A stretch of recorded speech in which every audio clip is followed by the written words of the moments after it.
Please don't joke with me. Millionaire CEO pursues poor single dad before everyone. Intro hook. Imagine standing in the middle of a crowded corporate lobby, your worn-out shoes squeaking against the marble floor, your hands trembling as you hold a crumpled resume. Now imagine a woman in a designer suit walking straight toward you, her heels clicking with purpose, while everyone else pretends you don't exist. That's exactly what happened to Marcus Thompson on what he thought would be the worst day of his life. But what this millionaire CEO did next didn't just change his day. It changed everything he believed about people, about second chances, and about the invisible power of one act of kindness. Marcus never expected anyone to see him. He certainly never expected someone like her to chase him down before everyone and say the words that would shatter his world. Please don't joke with me. I'm serious. You're hired. Channel CTA. Before we dive into Marcus's incredible story, if you believe in the transforming power of kindness and love hearing stories that restore your faith in humanity, you're in the right place. Please hit that subscribe button and join our Heartfelt Moments family. Drop a like if this story touches your heart, and share in the comments a time when someone's kindness changed your life. Now, let's get back to Marcus. Main story. Marcus Thompson was 34 years old, a single father to a 7-year-old daughter named Lily, and he was running out of options. 2 years ago, his wife had walked out, leaving him with nothing but a mountain of debt and a little girl who asked every night when mommy was coming home. He'd worked 3 jobs to keep their tiny apartment, but when his employer downsized, Marcus found himself standing in unemployment lines with a resume that felt more like an apology than a qualification. He'd applied to 63 jobs in 2 months. 63 rejections or, worse, silence. His daughter's shoes were getting too small. The electricity bill was overdue. And Marcus was starting to believe that maybe he wasn't meant to climb out of this hole. Then came the call from Sterling Innovations, one of the biggest tech companies in the city. They wanted him to come in for an interview. Marcus couldn't believe it. He borrowed a shirt from his neighbor, polished his only pair of dress shoes until they almost looked new, and took 2 buses to get downtown. But when he arrived at the gleaming glass tower, his heart sank. The lobby was filled with candidates in expensive suits, carrying leather briefcases, speaking confidently about their graduate degrees and their impressive portfolios. Marcus looked down at his borrowed shirt, at the frayed edges of his resume folder, and he felt completely out of place. The receptionist barely glanced at him when he checked in. Other candidates whispered and smirked, sizing each other up like competitors on a game show.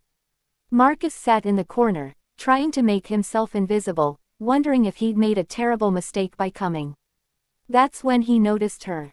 She was walking through the lobby with an assistant trailing behind her, clearly someone important. Her presence commanded attention. People straightened up when she passed.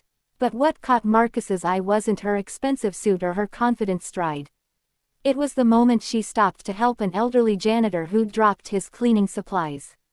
While everyone else kept walking, she knelt down in her designer heels and helped him pick up every single item, speaking to him like he was the most important person in the building. Marcus felt something stir in his chest. Respect. Hope. A reminder that good people still existed. His interview didn't go well. He was too nervous, too aware of how much he needed this job. When it was over, Marcus knew he'd failed. He walked back through that lobby with his head down, fighting back tears, already dreading the conversation he'd have to have with Lily about why Daddy still couldn't afford the field trip she wanted to go on. He was almost at the door when he heard a voice behind him. "Excuse me, sir, please wait." Marcus turned around, and his heart nearly stopped. It was her, the woman who'd helped the janitor. She was walking toward him, and everyone in the lobby was watching. "I'm sorry, I don't," Marcus started, confused. "You dropped this," she said, holding out a small photo that had slipped from his resume folder. It was a picture of Lily, gap-toothed and grinning, holding a flower she'd picked for him. Marcus took it with shaking hands. "Thank you. That's my daughter. She's beautiful," the woman said warmly. Then she looked at him with an intensity that made him forget to breathe. "You interviewed for the systems coordinator position." "Yes, ma'am. I'm sorry, I know it didn't go well."